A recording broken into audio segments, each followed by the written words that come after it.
Now that Nvidia has kicked off the latest video card wave with the insanely powerful RTX 4090, all eyes are on AMD to see how it will respond. Today, the company announced the Radeon RX 7900 XTX and RX 7900 XT, two confusingly named GPUs powered by its new RDNA3 architecture. On stage during its Las Vegas launch event, AMD CEO Dr. Lisa Su claimed the new hardware offers a 54% increase in performance per watt over the previous GPUs. She also emphasized that AMD is focused on delivering complex performance with reasonable power usage, a clear knock against Nvidia's power-hungry and PSU cable melting RTX 4090. And, as is typical for AMD, it's also trying to undercut its main competitor in pricing. The Radeon RX 7900 XTX will sell for $999, while the RX 7900 XT will go for $899. Both cards will launch on December 13th. That's far more reasonable than the $1,599 RTX 4090 and $1,199 RTX 4080. These cards aren't just a mere spec bump.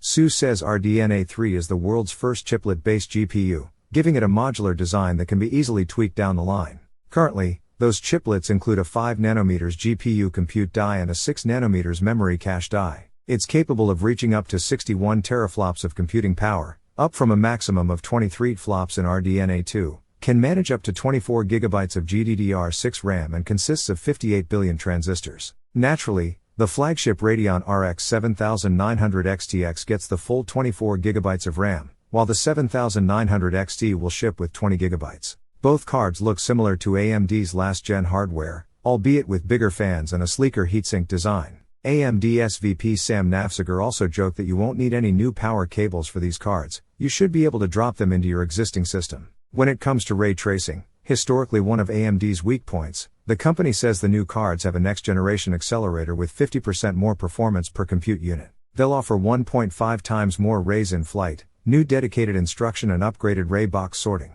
Hopefully, that means we'll see closer ray tracing parity with Nvidia's cards. The Radeon 7000 GPUs also feature AMD's new Radiance display engine, with support for 480Hz 4K gaming and 165Hz 8K performance. And yes, the latter sounds like a stretch to us, as well. So what do these cards look like on paper? In addition to its massive 24 GB of GDDR6 RAM, the RX 7900 XTX features 96 compute units running at up to 2.3 GHz, all with a 355-watt power draw. The 7900 XT, meanwhile, sports 84 CUs, a 2 GHz clock speed and a 300-watt power draw, alongside its 20 GB of GDDR6 memory. AMD has also partnered with companies like Samsung for DisplayPort 2.1 monitor, which should arrive early next year. Surprisingly, Samsung offered up a juicy tidbit. Its new Odyssey Neo G9 monitor will offer an 8K ultra-wide resolution. The better question is, should anyone be aiming for 8K gaming at all? As for gaming performance, AMD says the RX 7900 XTX reached up to 295 FPS while playing Apex Legends in 4K, and up to 704 FPS in Valorant. Given that the refresh rate limit of DisplayPort 1.4 is 240 Hz, that's a lot of performance today's monitors won't even register. AMD also claims its GPUs are seeing up to 96 FPS in Assassin's Creed Valhalla with Fidelity FX Super Resolution, FSR. Notably missing, of course, is any comparison to Nvidia's RTX 4090. Perhaps AMD just didn't have time to benchmark that card, but it'll be interesting to see just how competitive the RDNA3 GPUs will be. Thank you for watching.